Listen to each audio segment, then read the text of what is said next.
सुख दुख इंसान के जीवन के दो पहलू हैं। शायद ही कोई ऐसा इंसान होगा जो इन दोनों पहलुओं से नहीं गुजरता।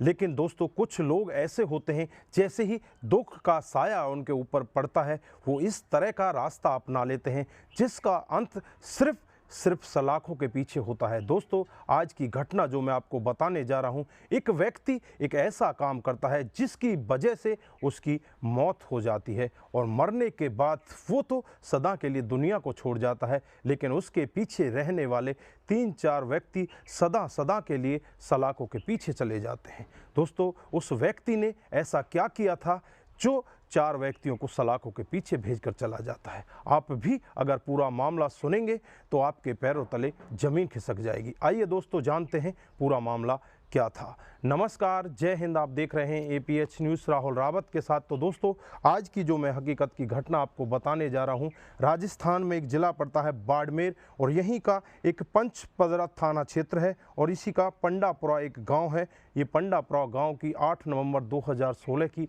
हकीकत की घटना है। यहाँ पर सुबह का वक्त होता है जब राहगीरों को रास्ते में एक डेड बॉडी मिलती है। अब डेड बॉडी को देखकर एकदम से ही जोर से चीखने लगते हैं, चिल्लाने लगते हैं।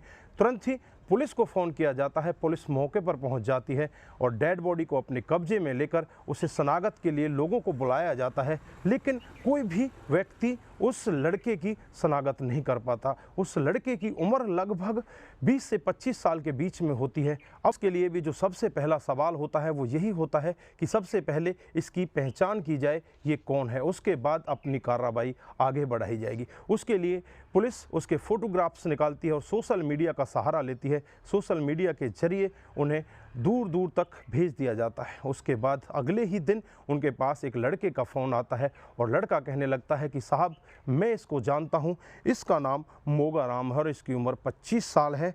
ये गुमाना राम का बेटा है जो कोटाराव गांव का ही रहने वाला है। अब पुलिस उस लड़के से कहती है कि तुम्हारे पास इसके पिता का नंबर है तो हमें नंबर भेजो। वो लड़का उनको नंबर दे देता है। उसके बाद पुलिस जब पिता गुमाना राम के पास फ़ोन करती है तो उससे कहती है कि तुम्हें यहाँ आना होगा, यहाँ पर एक लड़के का शव पड़ा हुआ है। जब गुमाना राम यह सब सुनता है तो एकदम से भागा हुआ पुलिस के पास पहुंच जाता है और जब डेड बॉडी को देखता है तो ज़ोर से रोने लगता है और कहने लगता है कि साहब, ये मेरा बेटा मोगा राम है, इसकी उम्र 25 साल है। पुलिस को बताता है कि जो मेरा बेटा है ये जोधपुर की एक प्राइवेट कंपनी में काम किया करता है और वहीं रहा करता है और हमारे पास तो सप्ते में एक आध बार ही कॉल किया करता है। हमें नहीं पता इसके साथ में किसने ऐसा किया है और ये यहाँ पर कैसे पहुँचा है। पिता से उसके बेटे का नंबर मांगती है और उससे कहती है कि इसका नंबर दो। फिर पिता अपने बेटे का नंबर देता है तो नंबर भी उसका चला हुआ होता है। जब पुलिस उस पर फ़ोन कर देखती है तो पता चलता है कि इस पर तो कोई गंगाराम नाम का व्यक्ति बोल रहा है। पुलिस जब गंगाराम के पास फ़ोन करती है और गंगाराम से कहती है कि मोगाराम कहाँ है, जब गंगाराम बताता है कि साहब, मैं किसी मोगाराम को नहीं जानता, मैंने तो कुछ दिन पहले ही इस फ़ोन को पैसे देकर ख़रीदा है, मुझे नहीं पता कि मोगाराम कहाँ है और कौन है मोगाराम, मैं तो उसकी शक्ल भी नहीं जानता। अब पुलिस करे तो क्या करे। पुलिस एकदम से उसके पिता से बातचीत करती है और पिता से कहती है कि तुम गंगाराम को जानते हो। तब पिता कहने लगता है कि हाँ, गंगाराम तो मोगाराम का दोस्त है, वो उसी के साथ कंपनी में काम करता है। अब पिता की जब ये सारी बात सुनते हैं तो पुलिस वाले भी एकदम से हरकत में आ जाते हैं और तुरंत ही गंगाराम के पास जोधपुर में पहुंच जाते हैं और गंगाराम को जब अपनी गिरफ्त में लेते हैं, गिरफ्त में लेने के बाद जब उससे अपने रवैये से पूछताछ की जाती है तो गंगाराम पहले तो कुछ बताने के मूड में नहीं होता, लेकिन पुलिस का रवैया देखकर थोड़ी देर में ही टूट जाता है और सब कुछ सच बताने लगता है। वो बताता है कि साहब, आज से कुछ दिन पहले ही जो मेरा दोस्त है मोगाराम, वो मेरे साथ ही कंपनी में जॉब किया करता था। वो काफ़ी ज़्यादा मात्रा में शराब पिया करता था। उसकी आज से 1.5 साल पहले शादी हो जाती है और शादी जिस लड़की से होती है उसका नाम वीरो होता है और ये शराब इतनी पिया करता था, शराब पीने के चक्कर में ही इसने अपने फ़ोन को बेच दिया और फ़ोन मेरे पास आ जाता है, इसका नंबर भी मेरे पास आ जाता है। एक दिन का वाक़या होता है जब इसकी पत्नी इस नंबर पर फ़ोन करती है तो मैं उस फ़ोन को उठाता हूँ। तुरंत ही इसकी पत्नी मेरे से कहती है कि मेरे पति का नंबर है, तुम कैसे मेरे फ़ोन को उठा रहे हो। तब मैं उससे कहता हूँ कि ये नंबर मैंने ले लिया, ये फ़ोन मैंने उससे ख़रीद लिया है, लेकिन मैं उससे धीरे धीरे बातचीत करने लगता हूँ और उससे कहता हूँ कि जब भी तुम्हें अपने पति से बातचीत करनी है, इस नंबर पर फ़ोन तुम कर सकती हो। अब पत्नी जब भी फ़ोन करती वो मेरे से बातचीत करने लगती है। धीरे धीरे वो अपनी माँ को भी बता देती है कि मुझे गंगाराम अच्छा लगता है और मैं अपने पति के साथ नहीं रहना चाहती, क्योंकि पति मेरे से कभी भी अच्छे से बात नहीं करता। 1.5 साल में वो मेरे से कभी भी उसने अच्छे से बात नहीं की है, शराब पी कर आता है और हमेशा शराब के नशे में ही धुत रहता है। जब वीरों की माँ ये सब सुनती है तो वो भी गंगाराम से बातचीत करती है और गंगाराम से कहती है कि बेटा, तुम मेरी बेटी से प्यार करना चाहते हो तो तुम मिलने के लिए हमारे गांव में आ जाओ। इस पर गंगाराम उनके गांव में पहुंच जाता है और वहां जाकर जब वीरों को देखता है तो एकदम से देखता ही रह जाता है, क्योंकि वीरों बहुत ही ज़्यादा खूबसूरत होती है। उसकी खूबसूरती पर इस कदर मोहित हो जाता है, बस वो उसके साथ ही रहना चाहता है, उसके साथ में शादी करना चाहता है।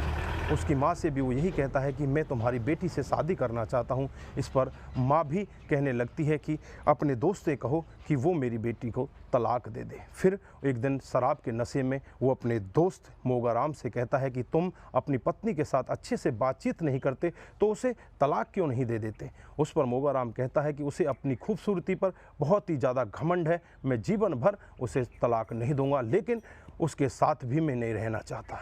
हम जो होता है ये सब वाक्य वीरों को बता देता है। वीरों भी कहती है कि मैं इसके साथ नहीं रहना चाहती।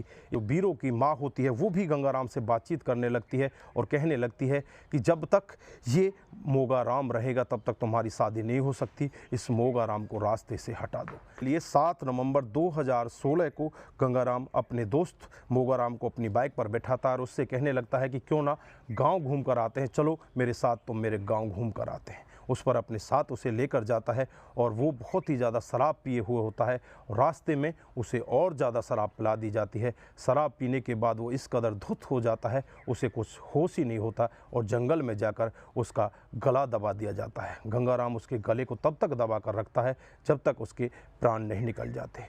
जब उसके प्राण निकल जाते हैं उसके बाद उसे वहीं पर मारकर गंगाराम वहाँ से वापस जोधपुर अपनी कंपनी में आ जाता है और चुपचाप आकर फिर वीरों को फ़ोन करता है और वीरों से कहने लगता है कि मैंने तेरे पति को रास्ते से हटा दिया है, अब तू मेरे साथ में शादी कर सकती है। इस पर वीरों उससे कहने लगती है कि ये मामला ताज़ा ताज़ा का है, अब कुछ दिन तुम रुक जाओ, उसके बाद मैं तुम्हारे साथ में शादी कर लूँगी।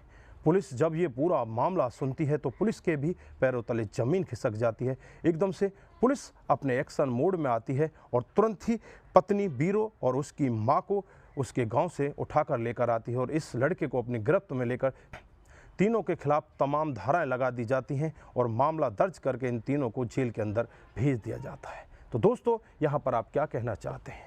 यहाँ पर पति की ज़्यादा कमी थी जो शराब पिया करता था, या उस पत्नी की ज़्यादा कमी थी जो अपने पति को छोड़कर किसी गैर मर्द के प्यार प्रसंग में पड़ जाती है, या माँ की ज़्यादा कमी थी? माँ आपकी जो भी राय है कमेंट बॉक्स में ज़रूर दीजिएगा। दोस्तों, आज के लिए बस इतना ही, फिर मिलते हैं किसी नए मोड़ के साथ।